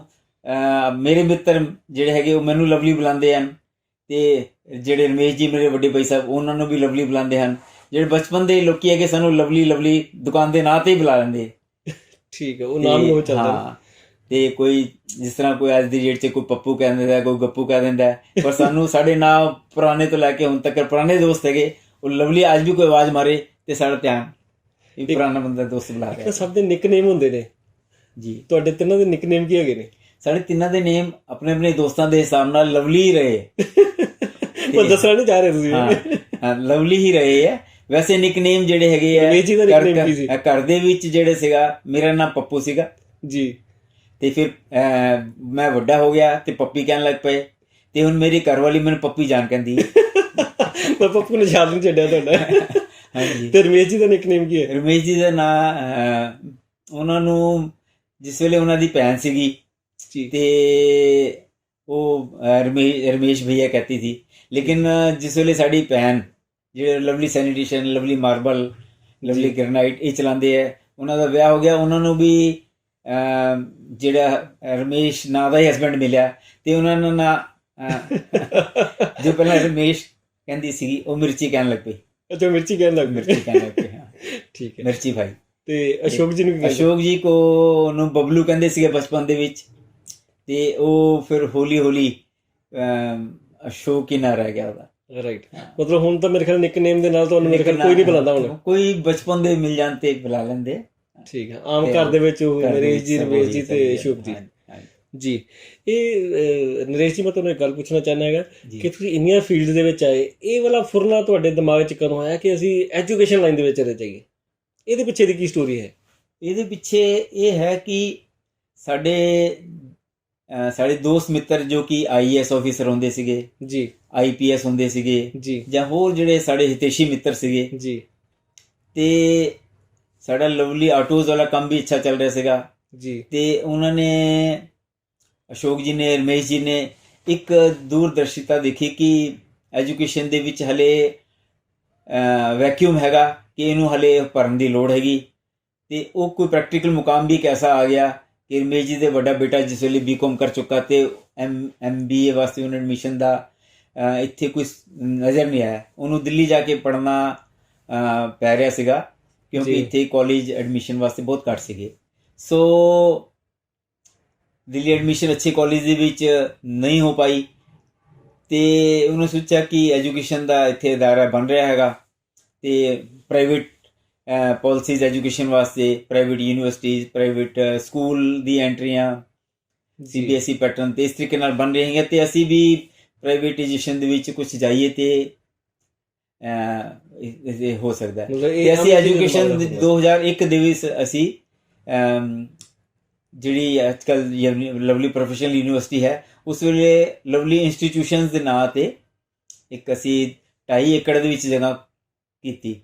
ਡਿਸਟੈਂਸ ਐਜੂਕੇਸ਼ਨ ਉਦੋਂ ਸਟਾਰਟ ਕੀਤੀ ਤੁਸੀਂ ਕਿ ਡਿਸਟੈਂਸ ਐਜੂਕੇਸ਼ਨ ਉਸ ਤੋਂ ਬਾਅਦ ਸ਼ੁਰੂ ਹੋਈ ਹੈ ਕਿਉਂਕਿ ਉਸ ਵੇਲੇ ਐਜੂਕੇਸ਼ਨ ਆਪਣੇ ਉਭਰਦੇ ਕਲਾਕਾਰ ਦੀ ਤਰ੍ਹਾਂ ਉਭਰਦੇ ਸਿਸਟਮ ਨਾਲ ਸੀ ਤੇ ਉਹ ਫਿਰ ਹੌਲੀ ਹੌਲੀ ਵੱਧਦੀ ਅੱਗੇ ਵਧੇਰੀ ਅੱਗੇ ਚੱਲਦੀ ਰਹੀ ਤੇ ਅਸੀਂ 2001 ਦੇ ਵਿੱਚ ਸਿਰਫ 4 ਕੋਰਸ 400 ਬੱਚਿਆਂ ਨਾਲ ਅੰਡਰ PTU ਖੋਲੀ, ਜਿਹਦੇ ਵਿੱਚ ਪੰਜਾਬ ਟੈਕਨੀਕਲ ਯੂਨੀਵਰਸਿਟੀ ਦੇ ਅੰਡਰ ਖੋਲ੍ਹਿਆ ਸੀ।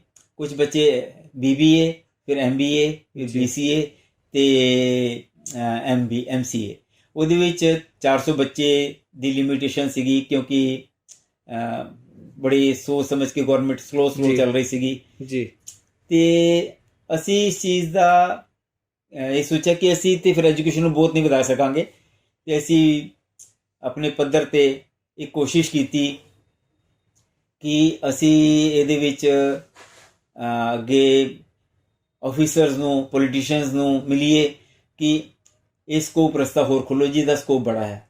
ਤੇ ਉਹਨਾਂ ਨੇ ਸੁਣਵਾਈ ਕੀਤੀ ਤੇ ਫਸਟ ਪ੍ਰਾਈਵੇਟ ਯੂਨੀਵਰਸਿਟੀ ਦਾ ਬਿੱਲ 2005-06 ਦੇ ਵਿੱਚ ਪਾਸ ਹੋਇਆ ਤੇ ਅਸ਼ੋਕ ਜੀ, ਰਮੇਸ਼ ਜੀ ਨੇ ਉਹਦੇ ਵਿੱਚ ਚੰਡੀਗੜ੍ਹ ਦਿੱਲੀ ਦਿਨ ਰਾਤ ਇੱਕ ਕਰ ਦਿੱਤਾ ਤੇ ਉਹ ਫਿਰ ਵਾਹਿਗੁਰੂ ਦੀ ਮਿਹਰ ਨਾਲ ਉਹ ਕੰਮ ਸ਼ੁਰੂ ਹੋਇਆ ਤੇ ਅਸੀਂ ਉਹਦੇ ਵਿੱਚ ਮਿਹਰ ਹੋਈ ਤੇ ਅੱਗੇ ਕੰਮ ਠੀਕ ਠਾਕ। ਵੈਸੇ ਤੁਸੀਂ ਮਿਹਨਤ ਵਿੱਚ ਹੋਈ ਉਹਦੇ ਵਿੱਚ ਤੇ ਕੰਮ ਠੀਕ ਠਾਕ ਚੱਲਦਾ। ਵੈਸੇ ਤਾਂ ਤੁਸੀਂ ਕੋਈ ਵੀ ਜਦੋਂ ਕੰਮ ਸ਼ੁਰੂ ਕਰਦੇ ਹੋ ਬੁਲੰਦੀਆਂ ਤੱਕ ਜਾਂਦਾ ਹੀ ਜਾਂਦਾ ਹੈਗਾ ਜੀ ਹਾਂ, ਪਰ ਜਦੋਂ ਤੁਸੀਂ ਐਜੂਕੇਸ਼ਨ ਦੇ ਵਿੱਚ ਆਏ ਸੀ ਸੋਚਿਆ ਸੀ ਕਿ ਇਹ ਲਵਲੀ ਯੂਨੀਵਰਸਿਟੀ ਦਾ ਰੂਪ ਲਏਗੀ?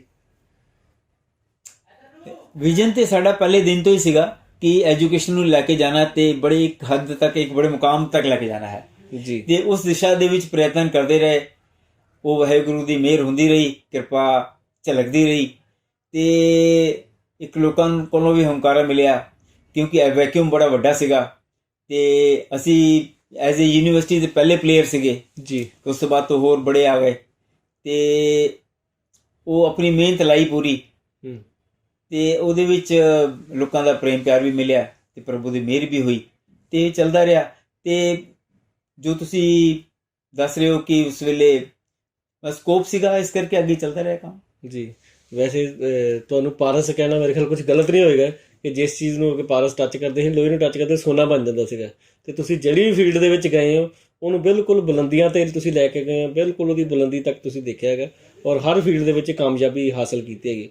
ਉਹਦੇ ਪਿੱਛੇ ਤੁਸੀਂ ਅੱਜ ਮੈਂ ਗੱਲਾਂ 'ਚੋਂ ਗੱਲ ਨਿਕਲ ਲੱਗੀ, ਤੁਸੀਂ ਅੱਜ ਜੋ ਹੈਗੇ ਇਹ ਕਿਉਂ ਹੈਗੇ ਹੋ ਤੇ ਕਿਸ ਤਰ੍ਹਾਂ ਅੱਜ ਇੱਦਾਂ ਦੇ ਹੈਗੇ ਹੋ? ਤੁਸੀਂ ਕੁਛ ਵਾਹਿਗੁਰੂ ਦੀ ਮਿਹਰ ਰਹੀ ਹੈ, ਹਮੇਸ਼ਾ ਬਜ਼ੁਰਗਾਂ ਦਾ ਆਸ਼ੀਰਵਾਦ ਰਿਹਾ ਹੈਗਾ, ਸਾਡੇ ਪਿਛੋਕੜ ਜਿਹੜੇ ਮਾਤਾ ਪਿਤਾ ਜੀ ਤੇ ਸਾਡੇ ਮਿਲਣ ਵਾਲੇ ਮਿਲ ਵਰਤਣ ਵਾਲੇ ਲੋਕ ਐਸੇ ਰਹੇ ਹੈ ਜਿਨ੍ਹਾਂ ਨੇ ਸਾਨੂੰ ਮਾਰਗਦਰਸ਼ਨ ਬੜੇ ਅੱਛੇ ਤਰੀਕੇ ਨਾਲ ਦਿੱਤਾ ਕਿ ਚੰਗੇ ਬੰਦੇ ਰਹੇ ਹੈ ਤੇ ਜੋ ਸਾਡੇ ਨਾਲ ਜੁੜੇ ਰਹੇ, ਸਾਡੇ ਮਾਰਗਦਰਸ਼ਨ ਬਣ ਕੇ ਕੰਮ ਕਰਦੇ ਰਹੇ ਤੇ ਅਸੀਂ ਵੀ ਉਹਨਾਂ ਦੀ ਹਰ ਚੰਗੀ ਗੱਲ ਨੂੰ ਸਿਰ ਤੇ ਰੱਖ ਕੇ ਪ੍ਰਵਾਨ ਮੰਨਿਆ ਤੇ ਅੱਗੇ ਚੱਲਦੇ ਰਹੇ ਤੇ ਹੋਰ ਕਰਦੇ ਰਹੇ ਤੇ ਬਸ ਇੱਕ ਅੱਛੀ ਸੋਚ ਉਹਨਾਂ ਦੀ ਸੀਗੀ, ਉਹ ਸਾਡੀ ਸੋਚ ਦੇ ਵਿੱਚ ਆ ਗਈ ਤੇ ਅਸੀਂ ਉਸ ਸੋਚ ਦੇ ਨਾਲ ਅੱਗੇ ਇੱਕ ਨਿਆ ਰਸਤਾ, ਨਿਆ ਮੁਕਾਮ ਬੰਦਾ ਗਿਆ ਤੇ ਅਸੀਂ ਅੱਗੇ ਤੇ ਚੱਲਦੇ ਕੋਈ ਨਾ ਗਏ। ਕੋਈ ਮਤਲਬ ਦੇਵੀ ਸ਼ਕਤੀ ਹੈਗੀ ਜਿਹੜੀ ਪਿੱਛੇ ਕੰਮ ਕਰਦੀ ਪਈ ਹੈ।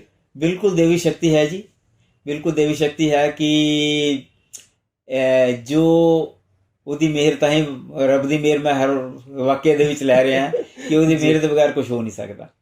ਤੇ ਇਹ ਆਪਣੇ ਆਪ ਨੂੰ ਤੇ ਇੱਕ ਧੂਲ ਦਾ ਕਣ ਮੰਨ ਕੇ ਚੱਲੀਏ ਤੇ ਆਪਣੀ ਮਿਹਨਤ ਹਰ ਪਾਸੇ ਕਰੀਏ ਤੇ ਇਹ ਕੋਈ ਵੀ ਬਣ ਸਕਦਾ, ਇਹ ਅਸੀਂ ਨਹੀਂ, ਕੋਈ ਵੀ ਬਣ ਸਕਦਾ ਹੈ। ਹਰ ਇੱਕ ਆਦਮੀ ਨੇ ਜਿਹਨੇ ਮਿਹਨਤ ਕੀਤੀ ਹੈ, ਜੋ ਰੱਬ ਨੂੰ ਸਾਖਸ਼ਾਤ ਮੰਨ ਕੇ ਚੱਲਿਆ ਹੈ, ਉਹਦੀ ਪੂਜਾ ਅਰਚਨਾ ਮਨ ਨਾਲ ਆਤਮਾ ਨਾਲ ਕੀਤੀ ਹੈ ਤੇ ਉਹਨੂੰ ਫਲ ਜ਼ਰੂਰ ਮਿਲਦਾ ਹੈ। ਆਪਣੀ ਮਿਹਨਤ ਵਿੱਚ ਕੋਈ ਵੀ ਆਦਮੀ ਪਿੱਛਾ ਨਾ ਛੱਡੇ ਤੇ ਇਸ ਮੁਕਾਮ ਨੂੰ ਹਾਸਿਲ ਕਰ ਸਕਦਾ ਹੈ। ਆਉਣ ਵਾਲੇ ਸਮੇਂ ਦੇ ਵਿੱਚ ਅਸੀਂ ਤੁਹਾਨੂੰ ਹੋਰ ਕਿਹੜੇ ਫੀਲਡ ਦੇ ਵਿੱਚ ਦੇਖ ਸਕਦੇ ਹਾਂ?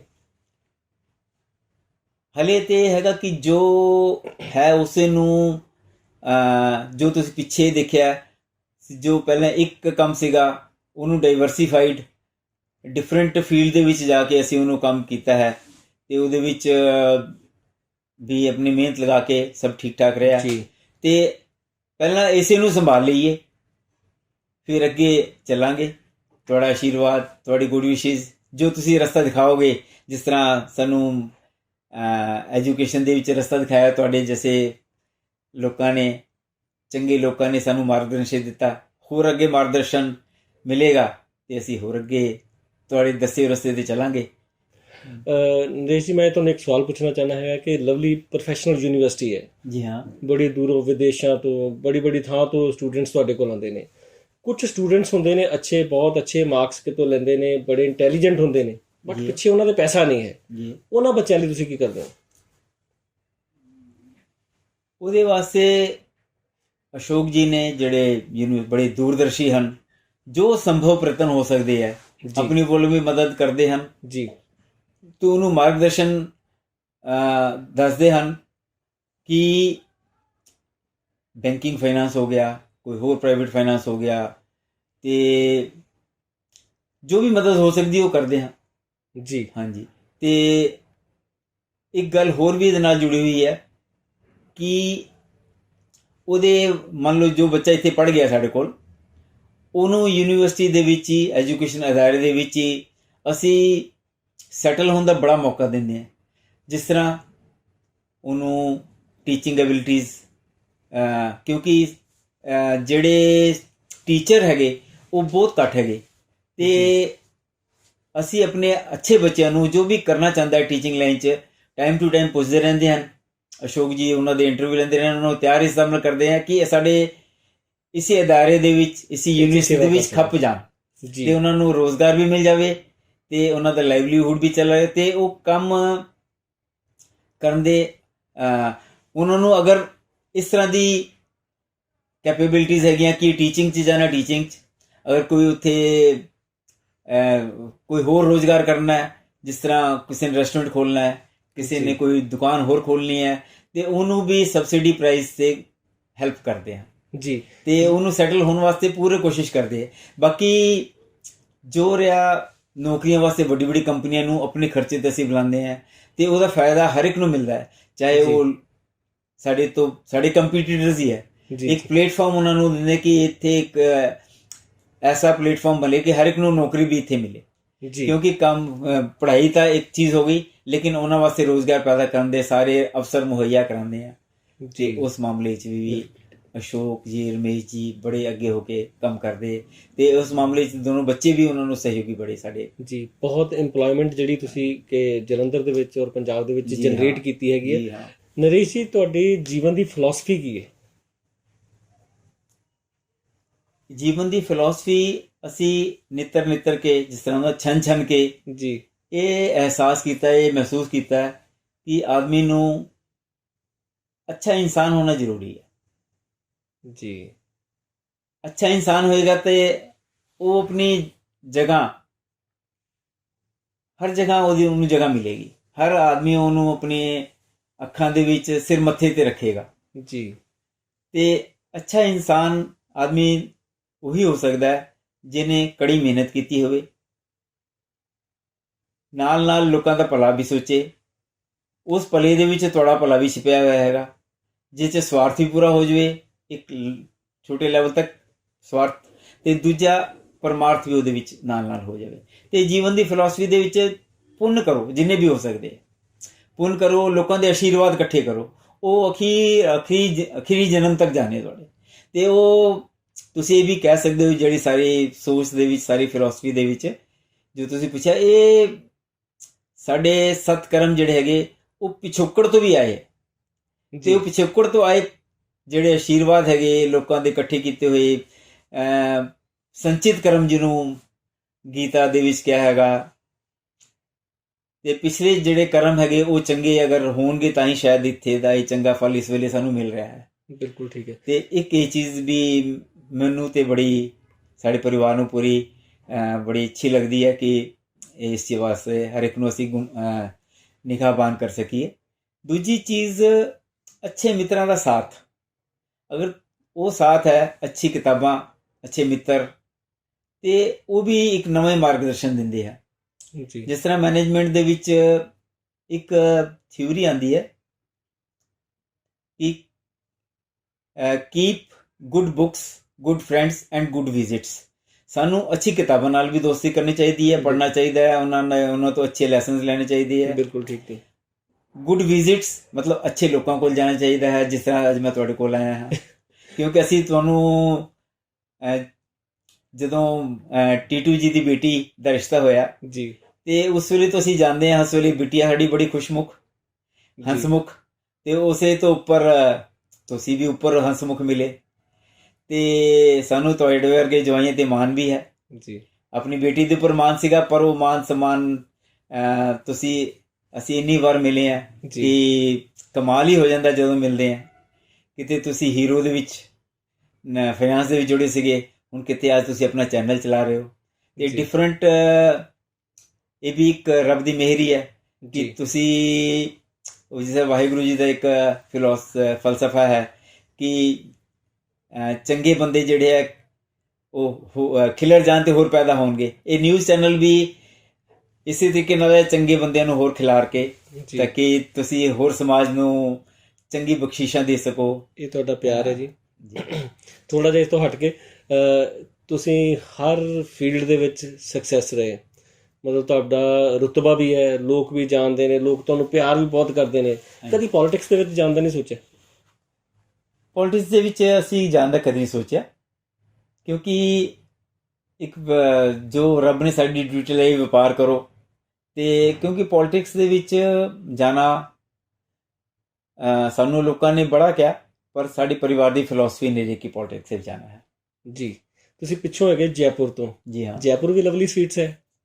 ਨਹੀਂ, ਜੈਪੁਰ ਵਿੱਚ ਨਹੀਂ ਹੈ, ਕਿਉਂਕਿ ਸਾਡਾ ਜੱਦੀ ਪੁਸ਼ਤੀ ਕੰਮ ਤੇ ਆਰਮੀ ਦੀ ਕੰਟੀਨਾ ਦਾ, ਆਰਮੀ ਦੀ ਸਪਲਾਈਜ਼ ਦਾ ਉਹ ਸੀਗਾ। ਉਹ ਸਾਡੇ ਚਾਚੇ ਤਾਊ ਤੇ ਸਾਡੇ ਹੋਰ ਜਿਹੜੇ ਬਜ਼ੁਰਗ ਸੀਗੇ, ਅਸੀਂ ਸਿਵਲ ਦੇ ਵਿੱਚ ਸਵੀਟ ਬਿਜ਼ਨਸ ਦੀ ਐਂਟਰੀ ਵਿੱਚ ਆ ਗਏ। ਤੇ ਬਾਕੀ ਸਾਡੇ ਚਾਚੇ ਤਾਊ ਉਹ ਅੱਜ ਵੀ ਉਹਨਾਂ ਕੋਲੇ ਆਰਮੀ ਦੇ ਵੱਡੇ ਸੈਂਟਰਸ ਹੈਗੇ, ਤੇ ਉਹ ਮਿਲਟਰੀ ਦੀ ਕੰਟੀਨਾ ਚਲਾ ਰਹੇ ਹੈ, ਸੈਂਟਰ ਵੀ ਚਲਾ ਰਹੇ ਹੈ, ਜਿੱਥੇ ਕਿ ਸੂਈ ਤੋਂ ਲੈ ਕੇ ਤੇ ਜਹਾਜ਼ ਤੱਕ ਜਿਹੜਾ ਸਾਰਾ ਉਹ ਜਵਾਨ ਨੂੰ ਉਹ ਮੁਹੱਈਆ ਕਰਾਉਂਦੇ ਹਨ। ਜੀ। ਤੁਹਾਡੇ ਤਿੰਨਾਂ ਭਰਾਵਾਂ 'ਚ ਸਭ ਤੋਂ ਗੁਸੈਲ ਕਿਹੜਾ? ਵੈਸੇ ਗੁਸੈਲ ਕੋਈ ਵੀ ਨਹੀਂ ਹੈ, ਕਿਉਂਕਿ ਹਰ ਇੱਕ ਦਾ ਇੱਕ ਟੈਂਪਰਾਮੈਂਟ ਹੁੰਦਾ ਹੈ। ਇਹ ਰੱਬ ਨੇ ਦਿੱਤਾ ਹੁੰਦਾ, ਹਰ ਇੱਕ ਦੀ DNA ਆਪਣੇ ਤਰੀਕੇ ਨਾਲ ਹੁੰਦੀ ਹੈ ਜੀ। ਤੇ ਉਹਨੂੰ ਕੰਮ ਕਰਨ ਦਾ ਲਹਿਜ਼ਾ, ਕੰਮ ਕਰਨ ਦਾ ਤਰੀਕਾ ਕਹਿ ਸਕਦੇ ਹਾਂ ਜੀ, ਕਿ ਕੋਈ ਕੂਲ ਹੋ ਕੇ, ਕੋਈ ਥੋੜਾ ਜਿਹਾ ਨਕਲੀ ਗੁੱਸਾ ਦਿਖਾ ਕੇ, ਕੋਈ ਹੋਰ ਵੱਡਾ ਗੁੱਸਾ ਦਿਖਾ ਕੇ, ਪਰ ਅੰਦਰੋਂ ਕੂਲ ਆ ਸਾਰੇ। ਗੁੱਸਾ ਆਉਂਦਾ ਨਹੀਂ, ਗੁੱਸਾ ਲੈਣਾ ਪੈਂਦਾ ਹੈ। ਹਾਂ, ਗੁੱਸਾ ਕਰਕੇ ਕੀ ਕਰੋਗੇ? ਆਪਣਾ ਕੰਮ ਖਰਾਬ ਕਰੋਗੇ। ਬਿਲਕੁਲ ਠੀਕ ਹੈ। ਕਿਸੇ ਤੇ ਕੋਈ ਅਸਰ ਨਹੀਂ, ਆਪਣੀ ਸਿਹਤ ਖਰਾਬ ਕਰਾਂਗੇ। ਆਪਣੀ ਸਿਹਤ ਵੀ ਖਰਾਬ ਕਰੋਗੇ। ਹਾਂ, ਹਰ ਇੱਕ ਦੀ ਚਿੰਤਾ ਨਹੀਂ ਕਰਨੀ, ਚਿੰਤਨ ਜ਼ਰੂਰ ਕਰਨਾ ਹੈ।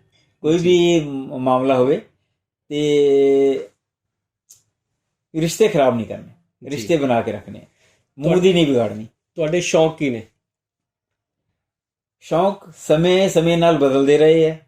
ਬਚਪਨ ਦੇ ਖਿਡੌਣੇ ਹੋਰ ਹੁੰਦੇ ਸੀਗੇ, ਜਵਾਨੀ ਦੇ ਖਿਡੌਣੇ ਹੋਰ ਰਹੇ ਹੈ, ਬੁਢਾਪੇ ਦੇ ਖਿਡੌਣੇ ਹੋਰ ਜਵਾਨੀ ਦੇ ਹੈ। ਖਿਡੌਣੇ ਕਿਹੜੇ ਰਹੇ? ਜਵਾਨੀ ਦੇ ਖਿਡੌਣੇ ਤੇ ਕੰਮ ਕੰਮ ਤੇ ਕੰਮ ਹੀ ਰਿਹਾ। ਮੇਰੇ ਖਿਆਲ ਤੁਹਾਡੇ ਬਚਪਨ ਤੋਂ ਲੈ ਕੇ ਅੱਜ ਤੱਕ ਦੇ ਸ਼ੌਂਕ ਵੀ ਇਹੀ ਹੋਣਗੇ ਕਿ ਕੰਮ। ਜਿਹੜੀ field ਲੇਕਿਨ ਵਿੱਚ हम ਆਈ ਉਹਨੂੰ ਹੁਣ ਇਹ success- ਸੋਚ ਰਹੇ ਹਾਂ ਕਿ ਪਾਰਸ਼ਲ ਰਿਟਾਇਰਮੈਂਟ ਲੈ ਲਈਏ, ਕਿ ਅੱਧਾ ਟਾਈਮ ਆਪਣੇ ਵਾਸਤੇ ਵੀ ਉਸ ਕੰਮ ਦੇ ਵਿੱਚ, ਉਸ ਦਿਸ਼ਾ ਦੇ ਵਿੱਚ ਅਸੀਂ ਨਿਰੰਤਰ, ਮੈਂ ਆਪਣੇ ਲਈ ਪ੍ਰਯਾਸ ਵੀ ਕਰ ਰਿਹਾ ਹਾਂ ਕਿ ਵਾਹਿਗੁਰੂ ਦਾ ਸਿਮਰਨ, ਮੈਡੀਟੇਸ਼ਨ, ਧਿਆਨ ਲਗਾਉਣਾ, ਉਹ ਸਭ ਕਰ ਰਹੇ ਹਾਂ। ਤੇ ਇਹਦੇ ਵਿੱਚ ਸਾਨੂੰ ਸਹਿਯੋਗ ਦੇ ਰਹੇ ਹੈ ਜਿਹੜੇ ਸੋਨਾਲਿਕਾ ਟਰੈਕਟਰਸ ਵਾਲੇ ਮਾਲਿਕ ਹੈਗੇ, ਅੰਮ੍ਰਿਤ ਜੀ। ਸਾਗਰ ਮਿੱਤਲ ਜੀ, ਦੀਪਕ ਮਿੱਤਲ ਜੀ, ਉਹ ਵੀ ਬੜੇ ਮੁਕਾਮ ਤੇ ਪਹੁੰਚੇ। ਇਹ ਸਾਰੇ ਜਿਹੜੇ ਅਮੀਰ ਲੋਕ ਨੇ, ਜਿਹੜੇ ਉਚਾਈਆਂ ਤੇ ਮੈਂ ਮਿੱਤਲ ਹੀ ਹੁੰਦੇ ਨੇ ਸਾਰੇ।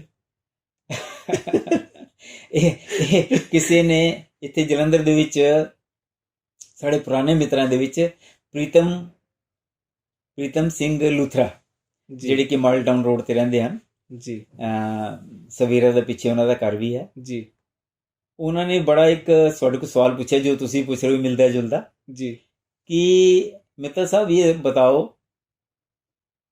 कि मित्तल अच्छे होते हैं या वो बाद में अच्छे होने के बाद नाम लोग उनको मित्तल दे देते हैं? ਇਹਦਾ ਜਵਾਬ ਸਾਨੂੰ ਵੀ ਦੇ ਕੇ ਜਾਓ। ਇਹਦਾ ਜਵਾਬ ਤੇ ਸਿਰਫ ਵਾਹਿਗੁਰੂ ਦੀ ਕਿਰਪਾ ਹੀ ਹੁੰਦੀ ਹੈ, ਵਰਨਾ ਹਰ ਆਦਮੀ ਇਨਸਾਨ ਅੱਛਾ ਹੈ। ਹਰ ਇੱਕ ਆਦਮੀ ਦੇ ਵਿੱਚ ਇੱਕ ਬੀਜ ਐਸਾ ਬਣਿਆ ਹੋਇਆ ਰੱਬ ਨੇ ਬਣਾਇਆ ਹੈਗਾ। ਹਾਂ, ਉਹ ਟਾਈਮ ਨਾਲ ਕਿਸੇ ਵੇਲੇ ਅਸੀਂ ਵੀ ਗੁੱਸਾ ਖਾਂਦੇ ਸੀਗੇ, ਹਰ ਚੀਜ਼ ਸੀਗੀ। ਤੇ ਦੇਖੋ, ਖੂਬੀਆਂ ਕਮੀਆਂ ਤਾਂ ਮੈਂ ਸ਼ੁਰੂਆਤ ਵਿੱਚ ਕਿਹਾ, ਹਰ ਇੱਕ ਆਦਮੀ ਨੂੰ ਕੁਝ ਜੀ। ਖਾਮੀਆਂ ਦਿੱਤੀਆਂ ਹੈ, ਕੁਝ ਖੂਬੀਆਂ ਦਿੱਤੀਆਂ ਪਰ ਹੈ। ਤੁਹਾਨੂੰ ਖਾਮੀਆਂ ਦੇਣਾ ਭੁੱਲ ਗਿਆ ਪਰਮਾਤਮਾ। ਟਾਈਮ ਨਾਲ ਠੀਕ ਹੋ ਜਾਂਦੀਆਂ ਸਭ। ਇਹ ਪਰਮਾਤਮਾ ਨੇ ਮੈਨੂੰ ਤੁਹਾਨੂੰ ਖਾਮੀਆਂ ਦਿੱਤੀਆਂ ਨਹੀਂ ਹੈਗੀਆਂ, ਤੁਹਾਨੂੰ ਉਹ ਦੇਣਾ ਭੁੱਲ ਗਿਆ ਹੈਗਾ। ਦੇਖੋ, ਅੱਛਾਈਆਂ ਦੇ ਕੇ ਭੇਜ ਦਿੱਤਾ। ਦੇਖੋ, ਖਾਮੀਆਂ ਤੇ ਹਰ ਇੱਕ ਦੇ ਵਿੱਚ ਹੁੰਦੀਆਂ ਹਨ, ਤੇ ਪੂਰਨ ਤੇ ਸਿਰਫ ਰੱਬ ਹੀ ਹੈ ਜੀ। ਜੋ ਪਰਿਪੂਰਨ ਕਹਿ ਲਓ, ਪੂਰਨ ਕਹਿ ਲਓ, ਉਹ ਸਿਰਫ ਰੱਬ ਹੈ। ਇਸ ਤੋਂ ਇਲਾਵਾ ਹੋਰ ਆਦਮੀ ਦੇ ਵਿੱਚ ਤਾਂ ਖਾਮੀਆਂ, ਗਲਤੀਆਂ ਦਾ ਪੁਤਲਾ, ਖਾਮੀਆਂ ਰਹਿਣੀਆਂ ਹੀ ਹੈਗੀਆਂ। ਇਹਦੇ ਵਿੱਚ ਆਪਾਂ ਕਦੀ ਨਹੀਂ ਕਹਿ ਸਕਦੇ। ਕਦੀ ਇਦਾਂ ਦਾ ਵਕਤ ਆਇਆ ਕਿ ਤੁਸੀਂ ਸਾਰੇ ਭਰਾ ਤੇ ਉਹਨਾਂ ਦੇ ਬੱਚੇ ਇਕੱਠੇ ਕਿਤੇ ਘੁੰਮਣ ਗਏ ਹੋ? ਅਸੀਂ ਤਕਰੀਬਨ ਹਰ ਸਾਲ ਇੱਕ ਬੱਸ ਭਰ ਕੇ, ਕਾਰਾਂ ਭਰ ਕੇ ਨਹੀਂ, ਅੱਛਾ, ਕਾਰਾਂ ਭਰ ਕੇ ਨਹੀਂ, ਬੱਸ ਭਰ ਕੇ ਅਸੀਂ ਆਂਢ ਗੁਆਂਢ ਕਿਤੇ ਬਿਆਸ ਚਲੇ ਗਏ, ਕਦੇ ਅੰਮ੍ਰਿਤਸਰ ਚਲੇ ਗਏ, ਕਦੇ ਲੁਧਿਆਣਾ, ਜ਼ਿਆਦਾ ਦੂਰ ਨਹੀਂ, ਤੇ ਸੇਮ ਡੇ ਰਿਟਰਨ ਵੀ ਹੋ ਸਕੇ, ਜਾਂ ਇੱਕ ਦਿਨ ਇੱਕ ਰਾਤ ਰਹਿ ਕੇ ਜਾਂ 2 ਰਾਤਾਂ ਰਹਿ ਕੇ ਵਾਪਸ ਆ ਸਕੇ। ਇਸ ਤਰ੍ਹਾਂ ਕਰ ਲੈਂਦੇ ਆ। ਅੱਛਾ, ਇਦਾਂ ਇਕੱਠੇ ਸਾਰੀ ਫੈਮਿਲੀ ਇੱਕੋ ਪਲੇਟਫਾਰਮ ਤੇ ਇੰਜੋਏ ਕਰਦੇ। ਪਰ ਪਰਿਵਾਰ ਸਿਰਫ ਮਿੱਤਲ ਪਰਿਵਾਰ ਦੇ 22 ਸਦस्य ਹੈ, ਤੇ ਬਸ ਉਹੀ ਬੱਸ ਭਰ ਕੇ ਜਾਂਦੇ, ਬੱਸ ਭਰ ਕੇ ਆ ਜਾਂਦੇ। ਸੋ ਅੱਜ ਅਸੀਂ ਗੱਲਬਾਤ ਕੀਤੀ ਨਰੇਸ਼ ਮਿੱਤਲ ਜੀ ਦੇ ਨਾਲ, ਜਿਹਦੇ ਨਾਲ ਗੱਲ ਕਰਕੇ ਮੈਨੂੰ ਤਾਂ ਬਹੁਤ ਅੱਛਾ ਲੱਗਾ ਔਰ ਬਹੁਤ ਸਾਨੂੰ ਨੌਲੇਜ ਵੀ ਮਿਲੀ ਕਿ ਕਿਸ ਤਰ੍ਹਾਂ ਇੱਕ ਸਫਲ ਐਂਟਰਪ੍ਰੈਨਰ ਬਣਿਆ ਜਾ ਸਕਦਾ, ਔਰ ਸਭ ਤੋਂ ਪਹਿਲਾਂ ਅੱਛੇ ਇਨਸਾਨ ਕਿਸ ਤਰ੍ਹਾਂ ਬਣ ਸਕਦੇ ਹੈਗੇ। ਨਰੇਸ਼ ਜੀ, ਮੈਂ ਤੁਹਾਡੇ ਕੋਲ ਇਜਾਜ਼ਤ ਲਵਾਂਗਾ ਹੁਣ। ਮੈਂ ਆਖਰੀ ਇੱਕ ਪੈਗਾਮ ਤੇ ਚੰਦ ਸ਼ਬਦਾਂ ਦੇ ਵਿੱਚ ਕਹਿਣਾ ਚਾਹਾਂਗਾ ਕਿ ਜੋ ਸਾਡੇ ਪਰਿਵਾਰ ਦੀ ਫਿਲਾਸਫੀ ਹੈ ਜੀ, ਜੋ ਸਾਨੂੰ ਰੱਬ ਨੇ ਆਸ਼ੀਰਵਾਦ ਦਿੱਤਾ ਹੈ, ਵਾਹਿਗੁਰੂ ਨੇ ਮਿਹਰ ਕੀਤੀ ਹੈ, ਉਹਦਾ ਫਲਸਫਾ ਜੀ, ਉਹਦੀ ਫਿਲਾਸਫੀ ਜੋ ਸਾਡੇ ਪਰਿਵਾਰ ਵੱਲੋਂ ਰਹੀ ਹੈ, ਉਹ ਹੈ ਕਿ ਅਸੀਂ ਜਿਸ ਤਰ੍ਹਾਂ ਤੁਹਾਨੂੰ ਦੱਸਿਆ ਆਪਣੇ ਗੱਲਬਾਤ ਦੇ ਵਿੱਚ ਕਿ ਅੱਜ ਵੀ ਅਸੀਂ ਜਿਹੜੀ ਸਮਾਧੀ ਹੈ, ਜਿਹੜੇ ਬਜ਼ੁਰਗਾਂ ਦਾ ਆਸ਼ੀਰਵਾਦ ਹੈ, ਉਹ ਆਪਣੇ ਨਾਲ ਹਰ ਵੇਲੇ ਅਸੀਂ ਰੱਖਦੇ ਹਾਂ। ਉਹ ਸਮਾਧੀ ਮਾਤਾ ਜੀ ਦੀ ਵੀ, ਪਿਤਾ ਜੀ ਦੀ ਵੀ ਅੰਦਰ ਹੀ, ਯੂਨੀਵਰਸਿਟੀ ਦੇ ਅੰਦਰ ਹੀ ਬਣਾਈ ਹੈ, ਤੇ ਉਹਨੂੰ ਬੜੇ ਅੱਛੇ ਤਰੀਕੇ ਨਾਲ ਪਾਰਕ ਦਾ ਰੂਪ ਦਿੱਤਾ ਹੈ। ਤੇ ਇਸੇ ਤਰੀਕੇ ਨਾਲ ਜਿਹੜੇ ਮੇਰੇ ਨਾਲ ਸੁਣ ਰਹੇ ਹੈ, ਉਹਨਾਂ ਨੂੰ ਇੱਕ ਸਿੱਖਿਆ ਦੀ ਤਰ੍ਹਾਂ ਮੈਂ ਦੱਸਣਾ ਚਾਹਾਂਗਾ ਕਿ ਹਰ ਕੋਈ ਜਿੱਥੇ ਤੱਕ ਹੋ ਸਕੇ ਆਪਣੇ ਮਾਂ-ਬਾਪ ਦੀ ਪੂਰੀ ਸੇਵਾ ਕਰੇ, ਕਿਉਂਕਿ ਉਹਨਾਂ ਕੋਲੋਂ ਆਸ਼ੀਰਵਾਦ ਹੀ ਹੈ। ਬਾਕੀ ਜੋ ਕੁਝ ਤੁਸੀਂ ਆਪਣੇ ਬਲਬੂਤੇ ਤੇ ਕਰ ਹੀ ਲੈਣਾ ਹੈ, ਲੇਕਿਨ ਉਹਨਾਂ ਨੂੰ ਇਗਨੋਰ ਨਾ ਕਰੇ, ਉਹਨਾਂ ਦੀ ਸੇਵਾ ਕਰਦੇ ਰਹੋ, ਉਹਨਾਂ ਨਾਲ ਉਹਨਾਂ ਦਾ ਆਸ਼ੀਰਵਾਦ ਲੈਂਦੇ ਰਹੋ। ਆਸ਼ੀਰਵਾਦ ਦੇ ਵਿੱਚ ਬੜੀ ਤਾਕਤ ਹੈ, ਤੇ ਇਹ ਬੜਾ ਜ਼ਰੂਰੀ ਹੈ। ਤੇ ਰੱਬ ਨੂੰ ਹਰ ਵੇਲੇ ਆਪਣੇ ਨਾਲ ਯਾਦ ਰੱਖੋ।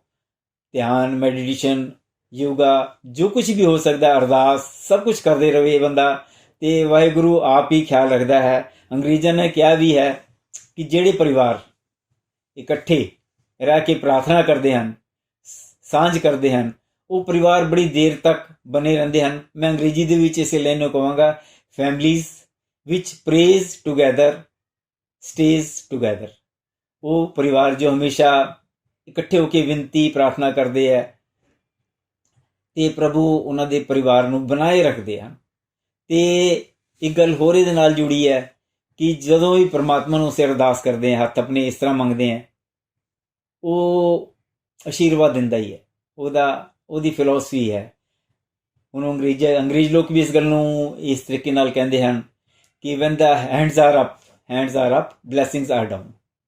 ਜੀ, ਤੇ ਆਪਾਂ ਇਸੇ ਫਿਲਾਸਫੀ ਨੂੰ ਮੰਨ ਕੇ ਚੱਲੀਏ ਕਿ ਕਿਉਂ ਨਾ ਆਪਣਾ ਹੱਥ ਪਰਮਾਤਮਾ ਦੇ ਅੱਗੇ ਇਸੇ ਤਰੀਕੇ ਨਾਲ ਫੈਲਾਈਏ, ਔਰ ਹਰ ਇੱਕ ਨੂੰ ਇਸ ਤਰੀਕੇ ਨਾਲ ਪ੍ਰੇਮ ਭਰਾ ਸਤਿ ਸ੍ਰੀ ਅਕਾਲ, ਪ੍ਰੇਮ ਭਰਾ ਨਮਸਕਾਰ ਜੋ ਤੁਹਾਡੇ ਲੋਕਾਂ ਤੋਂ ਸਿੱਖਿਆ ਹੈ। ਤੁਸੀਂ ਵੀ ਦੱਸਦੇ ਰਹਿੰਦੇ ਹੋ ਨਵੀਂ ਨਵੀਂ ਚੀਜ਼। ਹਰ ਇੱਕ ਬੰਦੇ ਨੂੰ ਆਪਣਾ ਗੁਰੂ ਮੰਨਣਾ ਚਾਹੀਦਾ ਹੈ, ਹਰ ਇੱਕ ਦਾ ਆਦਰ ਸਤਿਕਾਰ ਕਰਨਾ ਚਾਹੀਦਾ ਹੈ। ਕਿਸੇ ਨੂੰ ਕੜਵਾ ਬੋਲ ਨਾ ਬੋਲੋ, ਕਦੀ ਵੀ ਵਿਵਾਦ ਵਿੱਚ ਕੰਟਰੋਵਰਸ਼ਲ ਨਾ ਬਣੇ, ਇਸ ਤਰ੍ਹਾਂ ਦਾ ਸੁਝਾਅ ਮੇਰਾ ਰਹਿੰਦਾ ਹੈ ਜੀ।